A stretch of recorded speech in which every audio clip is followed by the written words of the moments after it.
Bonjour à tous, soyez les bienvenus pour cette séance de formation consacrée au rôle et au fonctionnement de la bourse en France. Je suis ravi de vous retrouver aujourd'hui pour ce premier épisode du cycle de formation Objectif Bourse. Et à mes côtés, aujourd'hui, pour animer cette émission, Geoffrey Damien, chef de produit sur les marchés actions d'Euronext. Bonjour Mathias. Bonjour Geoffrey. Et Brieux Louchard, chef de produit, lui, sur les marchés ETF d'Euronext. Bonjour Mathias. Je vous rappelle que cette présentation est la première d'un cycle de 12 présentations pédagogiques en ligne qui composent le programme Objectif Bourse, un programme qui a été préparé en coordination et avec le soutien de différents partenaires, au premier rang desquels Bourse Direct, le courtier en ligne, la bourse donc Euronext, avec également un média financier, BFM Business. On retrouve également dans les formateurs d'Objectif Bourse l'école de la bourse justement, un institut de formation. Et également la Fédération française des investisseurs individuels et des clubs d'investissement, la F2IC. Le programme Objectif Bourse a enfin été préparé avec le soutien de l'autorité des marchés financiers, l'AMF.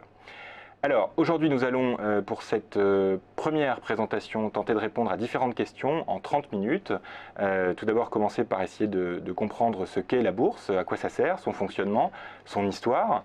On retrouvera également dans cette présentation les différents produits que l'on peut retrouver sur les marchés cash d'Euronext, pour revenir enfin sur la manière dont les ordres sont exécutés en bourse, avec un point sur la politique que vous connaissez peut-être de meilleure exécution, donc qui nous sera présenté par Geoffrey en fin de webinaire. Alors, on commence tout de suite avec vous Geoffrey. Peut-être pouvez-vous nous dire un mot sur votre rôle chez Euronext de chef de produit donc sur les marchés actions. Tout à fait. Je suis responsable du développement produit sur les marchés actions et notamment des modèles de marché dédiés aux investisseurs particuliers. Très bien.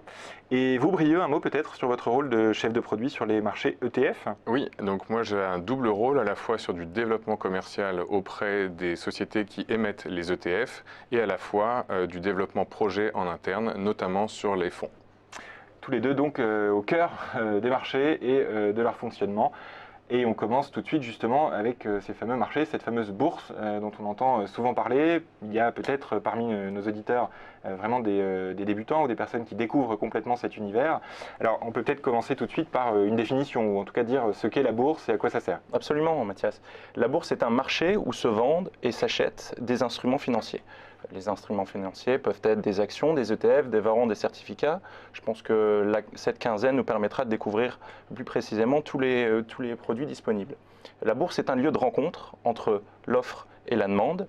La bourse est un endroit très important pour l'économie, pour la finance d'un pays, puisqu'elle permet le financement aux émetteurs, que ce soit les entreprises qui ont besoin de capitaux pour se développer, mais aussi pour l'État qui a besoin de rembourser sa dette. La bourse permet aussi un placement aux investisseurs comme vous, les investisseurs particuliers. Donc effectivement un marché, un lieu de rencontre, c'est vraiment le cœur du rôle de la bourse, c'est de permettre de se faire se rencontrer les investisseurs et ceux qui ont des besoins de financement. Alors on ne pouvait pas commencer le programme Objectif Bourse sans faire évidemment un peu d'histoire et revenir avec vous Geoffrey sur l'histoire justement de la bourse en France qui commence finalement il y a assez longtemps. Oui, dès 1250 à Toulouse est née la première société par action de l'histoire. Quelques années plus tard, l'expression bourse apparaît à Bruges, où les commerçants du nord de l'Europe avaient l'habitude de se regrouper sur la place principale de Bruges, devant l'hôtel de la famille Van der Boorsche, et c'est ainsi qu'est apparue l'expression « aller à la bourse » et le terme est resté. En 1540, en France, a été créée la première bourse de commerce organisée, et il a fallu attendre 1613 pour qu'un bâtiment spécialisé soit créé, soit édifié sur le lieu des échanges. Donc, dès le XVIIe siècle, on retrouve effectivement un bâtiment dédié. À Paris, c'est au XVIIIe siècle. À Paris, c'est en 1724 que la bourse de Paris est créée. Et cette bourse s'installe enfin en 1826 au Palais Brognard, palais qui porte le nom de son concepteur. Et pendant 150 ans, la bourse de Paris y fonctionnera et le marché fonctionnera avec un système d'enchères à la criée qui sera organisé autour d'une corbeille, et c'est ainsi que les transactions seront effectuées. D'ailleurs, on voit effectivement cette fameuse corbeille qu'on voyait tout à l'heure à l'écran sur le graphique. Absolument. Donc, on était sur un système de crier pendant très longtemps, Oui. mais ça, finalement, assez récemment, pour une histoire qui est quasiment millénaire de la bourse, ça a assez récemment évolué. Hein. Oui, en 1986 a lieu une grande évolution. C'est la mise en place du système informatique appelé CAC, donc CAC. C'est la cotation assistée en continu. C'est-à-dire que la cotation par ordinateur se généralise, le marché à la criée se transforme en marché continu. Ce marché et cette évolution informatique permet tous les jours de traiter des dizaines de millions d'euros de trades et de transactions. De manière évidemment beaucoup plus efficace, Absolument. j'imagine, qu'à la Absolument. criée. Et puis, donc là, on arrive maintenant aux années 2000 où la bourse de Paris devient Euronext. Le groupe Euronext est créé de la fusion des bourses d'Amsterdam, de Bruxelles et de Paris, qui crée cet ensemble qui est Euronext, et donc la bourse de Paris devient Euronext Paris. Au gré des fusions, des acquisitions, ce groupe Euronext grandit jusqu'à fusionner avec le New York Stock Exchange, qui est la bourse américaine, Wall Street, pour créer la plus grande place financière mondiale. Dernièrement, au gré d'autres décisions, d'autres fusions et acquisitions, Euronext a la chance et a l'opportunité de redevenir un groupe indépendant européen. Et c'est tout à fait intéressant pour la France puisque l'un des centres décisionnels d'Euronext se trouve à Paris. Très bien. Et donc justement, cette longue histoire finalement de la Bourse de Paris nous a amené à Euronext, qu'on connaît aujourd'hui, donc un groupe indépendant. Oui. Concrètement, aujourd'hui, Euronext, c'est quoi? Euronext couvre les marchés de la Belgique, de la France, des Pays-Bas, du Portugal, du Royaume-Uni. D'accord. C'est le principal opérateur de la zone euro, avec plus de 1300 sociétés cotées en son sein. Et si vous connaissez un petit peu le CAC 40 qui représente les 40 valeurs les plus importantes françaises, eh bien, il y a exactement la même chose pour l'Europe, qui s'appelle l'Eurostock 50, et Euronext possède près de la moitié de cet indice. Donc c'est vraiment un opérateur très intéressant, boursier en Europe. On continue toujours sur Euronext et sur son rôle. Aujourd'hui, concrètement, comment ça s'organise? Je crois que vous nous avez préparé un diagramme pour présenter ça. Oui, tout à fait. Il faut bien comprendre que les agents de change qui, à l'époque, étaient organisés et traités autour de la corbeille, dans le système de la criée dont on parlait tout à l'heure, ne font absolument plus de cette façon aujourd'hui. Ils sont tous derrière des ordinateurs et ces ordinateurs sont reliés à Euronext, au système de cotation, de manière continue. Pour les investisseurs particuliers, ces derniers ne peuvent pas passer un ordre et ne peuvent pas envoyer un ordre d'achat ou de vente directement chez Euronext. Ils ont besoin de faire appel à un courtier, à un broker, à une société de bourse, ce qu'on appelle un intermédiaire de marché. Et ce sont ces intermédiaires de marché qui enverront les ordres à Euronext. Donc Euronext a plusieurs rôles. Euronext regroupe toutes les sociétés qui veulent se coter pour bénéficier de plus de capitaux pour continuer leur développement. Euronext gère l'ensemble de ses membres de marché. Ces membres de marché, ce sont les intermédiaires de marché dont on vient de parler. Euronext recueille tous ces ordres, les confronte dans un carnet d'ordres, donc les ordres à l'achat, les ordres à la vente, ce qui génère des transactions, ce qu'on appelle des trades. Et toutes ces informations de marché sont diffusées en temps réel, que ce soit la composition des carnets d'ordre, l'évolution des valeurs, l'évolution des indices, le CAC 40 par exemple.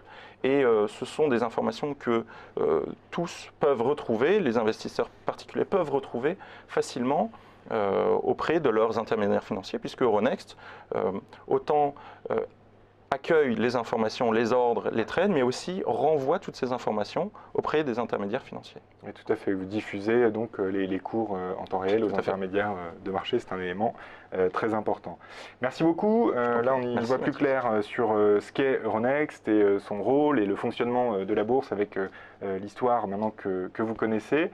On va se pencher maintenant avec vous, Brieux, sur la question des produits ou des véhicules d'investissement ou des supports qu'on peut trouver effectivement sur les marchés cash d'Euronext, et on commence donc avec les actions. Tout à fait. Alors les actions, déjà je dirais en préambule, il faut savoir que ce sont les produits financiers les plus négociés par les investisseurs particuliers. Donc une action concrètement, qu'est-ce que c'est? Une action, c'est un titre de propriété qui représente une partie finalement du capital de l'entreprise.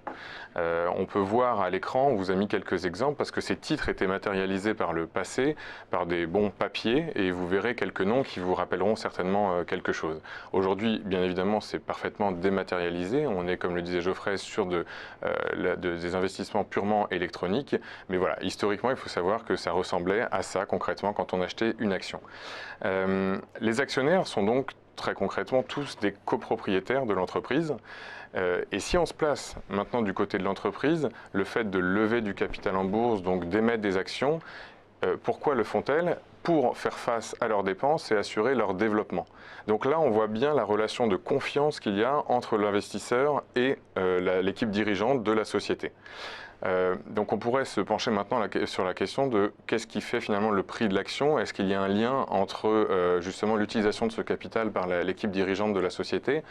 Alors oui, indirectement, puisque l'utilisation de ce capital va donner lieu a priori à de la croissance et du coup cette croissance va attirer d'autres investisseurs qui vont vouloir eux-mêmes donc être investis sur les actions de cette société, ce qui va faire mécaniquement monter le cours de l'action.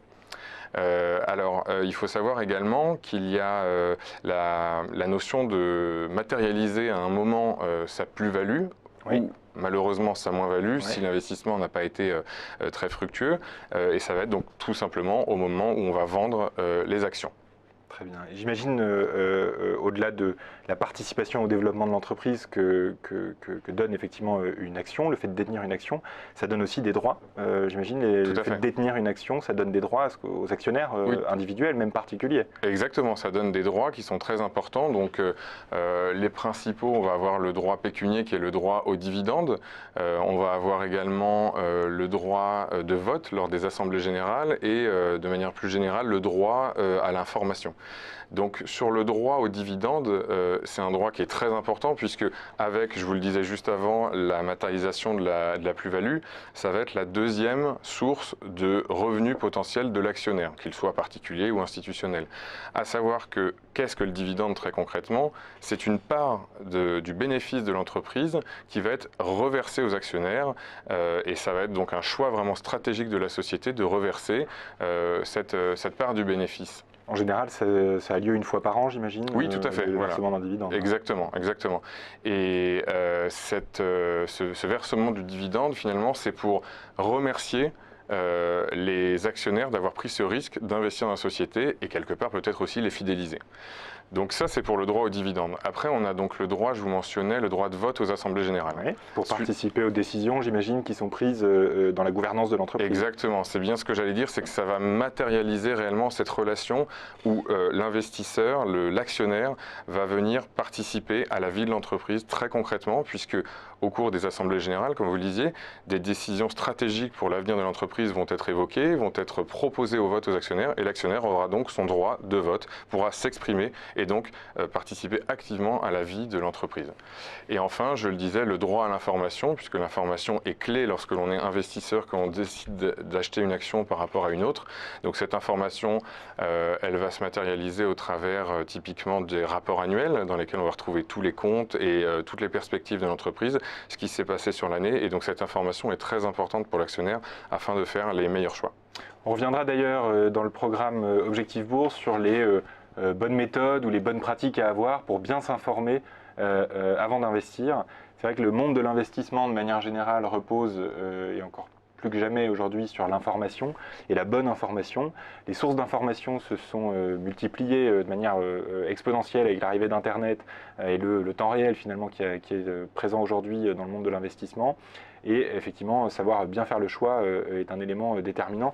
Mais aussi parfois, on peut avoir finalement beaucoup d'informations pour investir. J'imagine que là, on parle d'acheter une action, mais finalement, un investisseur actif, il y en a peut-être parmi nos auditeurs, va être concentré sur plusieurs actions en même temps. J'imagine que c'est assez rare finalement les personnes qui achètent juste une action. Oui, tout à fait. D'ailleurs, on donne très souvent le conseil de diversifier son risque et d'acheter plusieurs actions. Et donc, cette contrainte qui est, qui est vraiment une contrainte de temps, eh bien, elle peut être en partie répondue au travers d'un autre produit qu'on a coutume de rapprocher des actions, qui est l'ETF. Alors pourquoi on a coutume de le rapprocher des marchés actions? Tout simplement parce que sa manière de fonctionner en bourse, c'est-à-dire qu'on peut l'acheter et le vendre tout au long de la séance de bourse, comme finalement une action. Donc l'ETF, je vais faire un tout petit peu d'anglais, Exchange Traded Fund. Donc en français, un fonds d'investissement qui est échangeable, donc l'on peut acheter ou vendre en bourse tout au long de la séance, encore une fois. Donc l'ETF, qui est un fonds, va émettre non pas des actions, mais des parts. Et donc ce seront ces parts qui, tout comme une action, vont être achetées et vendues tout au long de la journée. Et alors, pourquoi l'ETF répond à cette problématique lorsque l'on veut diversifier son risque et avoir quelque part la performance de plusieurs actions? Eh bien, tout simplement parce que ce produit a pour but de répliquer la performance à la hausse ou à la baisse d'un sous-jacent, donc d'un actif. Ça peut être un indice, le CAC 40, ça peut être une matière première, ça peut être un indice obligataire. C'est vraiment très large. On reviendra sur ce point un petit peu plus tard. On va se concentrer sur un exemple très concret.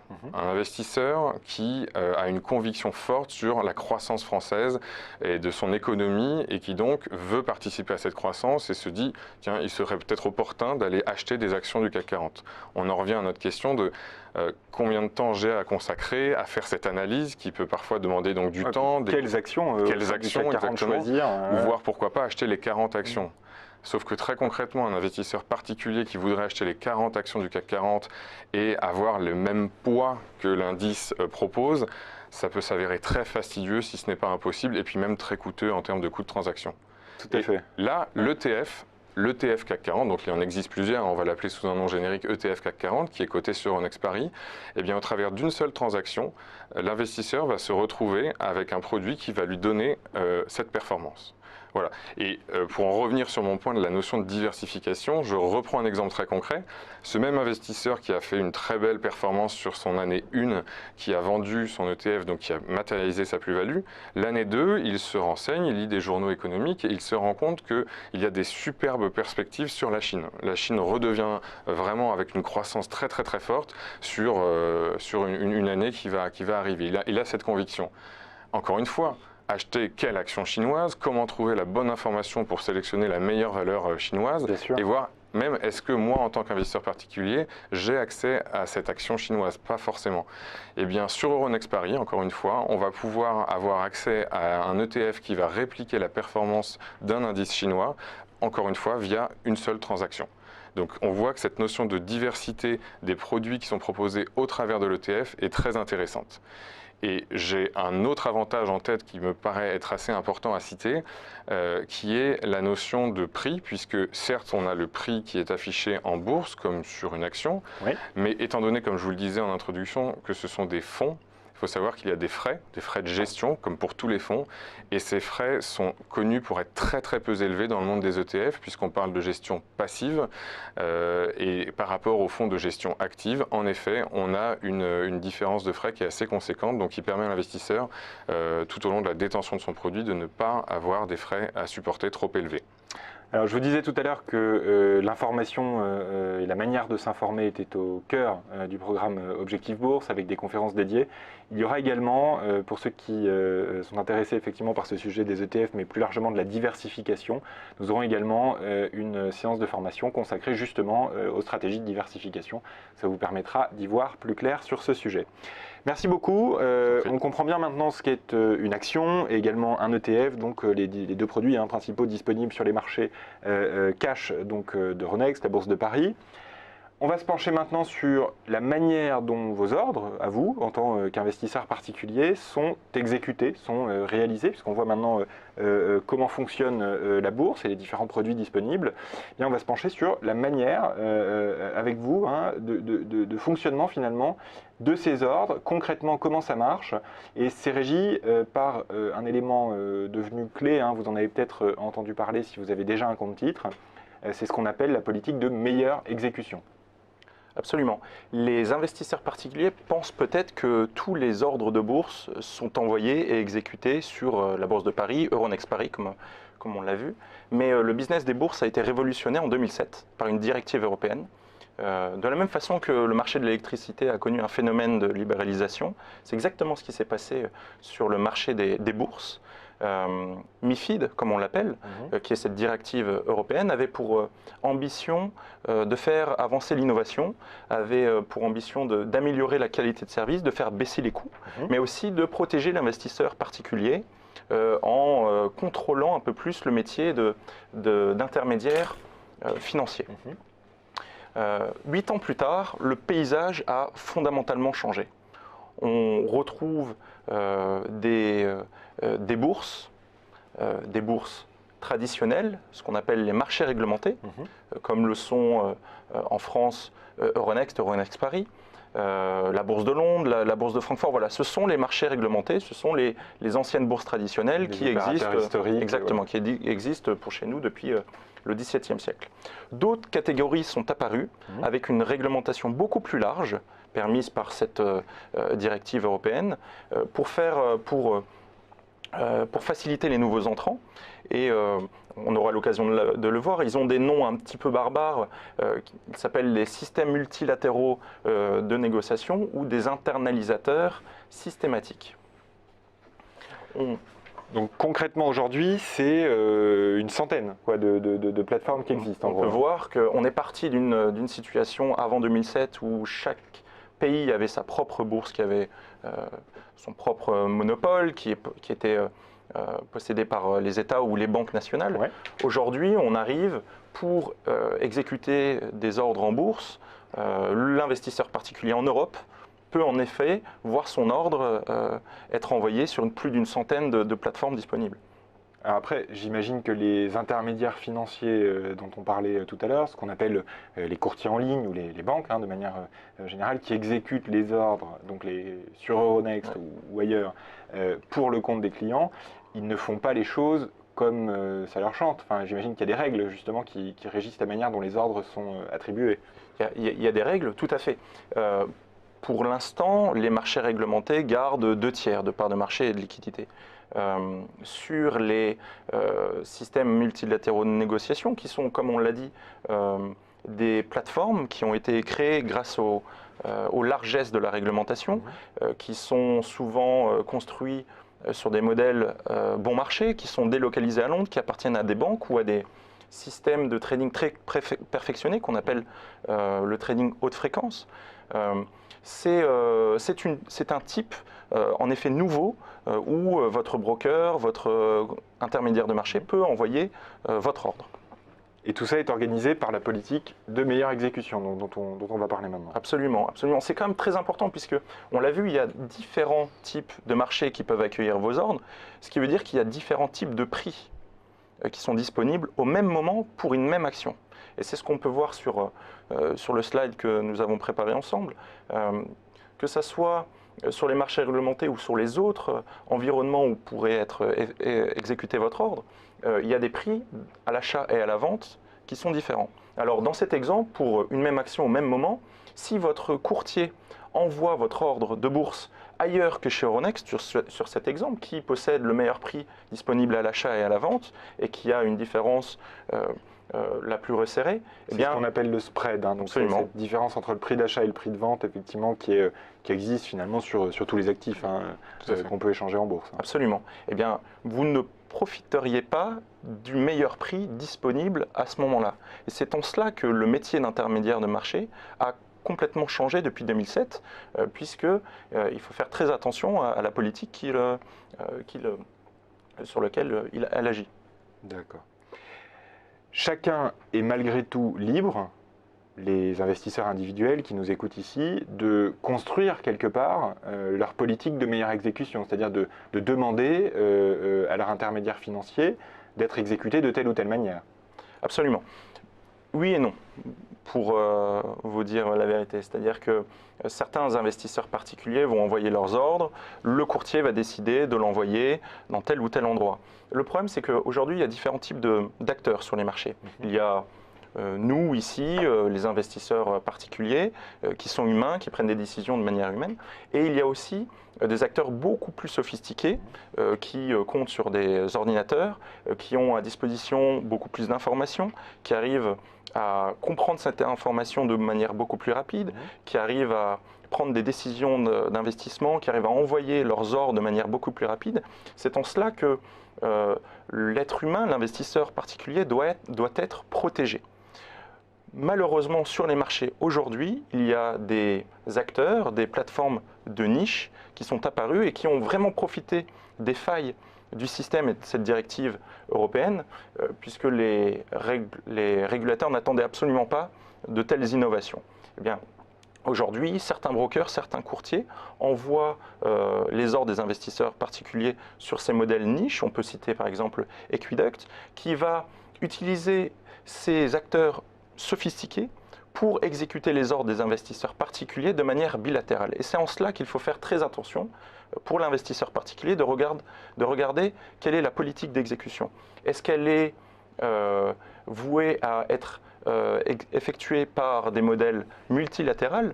C'est un petit peu le modèle des bourses traditionnelles qui, pour que le marché soit efficient, il faut qu'il y ait un maximum d'acteurs présents, et donc il faut qu'il soit multilatéral. C'est absolument la grosse différence entre le fait d'être exécuté de manière bilatérale et de manière généralisée. Donc aujourd'hui, l'investisseur particulier a 3 droits. Il a déjà le droit à l'information. Il doit savoir quelle est la politique d'exécution qui est entreprise par son broker. C'est indiqué sur tous les sites internet. Pour certains courtiers qui sont assez transparents, ils offrent le choix de l'exécution. Et c'est en cela que l'investisseur particulier peut désormais, avec toute connaissance de cause, indiquer vers quelle plateforme, vers quelle bourse il voudrait que son ordre soit effectué. Mais aussi, et de manière encore plus importante, il y a une possibilité pour l'investisseur particulier de savoir exactement le prix auquel il a été exécuté. C'est ce qu'on appelle les rapports de best exécution, les rapports de meilleure exécution. Et c'est tout simplement de comparer le prix d'exécution de l'ordre de l'investisseur particulier face au prix qui était disponible au même moment. Euronext, les marchés traditionnels ont l'habitude d'envoyer ces rapports, et les brokers, les courtiers, les intermédiaires financiers, si l'investisseur particulier le demande, est à même de lui fournir. Ça fait partie de cette directive MiFID. Donc concrètement, un investisseur particulier peut faire le choix d'avoir Euronext comme plateforme d'exécution. Absolument. Euronext, il peut le demander. Pourquoi il le ferait? Euronext gère les marchés, on l'a dit, depuis 300 ans, donc il y sera en sécurité. Ce sont des carnets d'ordre qui sont tout à fait transparents.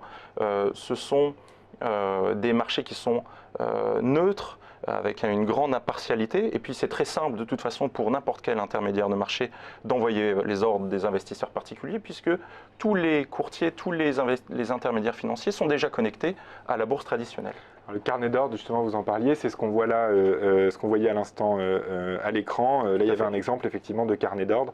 Donc on voit les différents ordres en place à l'achat ou à la vente. Oui, oui. Et chez Euronext, on se bat tous les jours pour que l'investisseur particulier trouve le service qui lui convienne. C'est en cela qu'on a des offres qui sont dédiées à l'investisseur particulier pour qu'il soit exécuté tout en haut du carnet d'ordre. Tout en haut du carnet d'ordre, pourquoi? Puisque c'est là où les prix sont les plus intéressants. Les prix à l'achat, les prix à la vente. Nous avons notamment des services qui s'appellent Best of Book, le meilleur du carnet, où l'investisseur particulier sera exécuté avec le meilleur prix, dans une totale transparente, impartialité, puisqu'il recevra in fine un rapport de meilleure exécution où il verra de manière très, très transparente s'il a été exécuté ou pas au meilleur prix. Merci beaucoup Geoffrey pour ces précisions sur la politique de meilleure exécution qui est devenue effectivement un élément très important pour les marchés financiers et en particulier pour les investisseurs particuliers ces dernières années. Avec cette première leçon d'Objectif Bourse, ce premier module de formation, on y voit plus clair sur les bases, ce qu'on pourrait appeler les fondamentaux, donc sur le rôle et le fonctionnement de la bourse, les types de supports disponibles et également la politique donc, de meilleure exécution, cet élément qui nous a été présenté par Geoffrey. Je vous rappelle donc que cette séance de formation fait partie d'un module de 12 webinaires, de 12 conférences en ligne qui sont disponibles sur le site objectifbourse.fr et qui seront diffusées au fur et à mesure des jours qui passent, donc dans les 2 semaines qui viennent. Merci beaucoup à tous de nous avoir suivis. Si vous avez des questions, vous pouvez évidemment le faire et nous les poser et nous faire part de vos remarques sur le site que je mentionnais, donc objectifbourse.fr. Merci beaucoup, Geoffrey, d'avoir participé à cette conférence. Avec plaisir. Merci beaucoup, Brieux, également, de nous avoir apporté votre expertise sur les actions et les ETF. Et à très bientôt pour une nouvelle séance de formation du programme Objectif Bourse. Merci beaucoup, au revoir. À bientôt.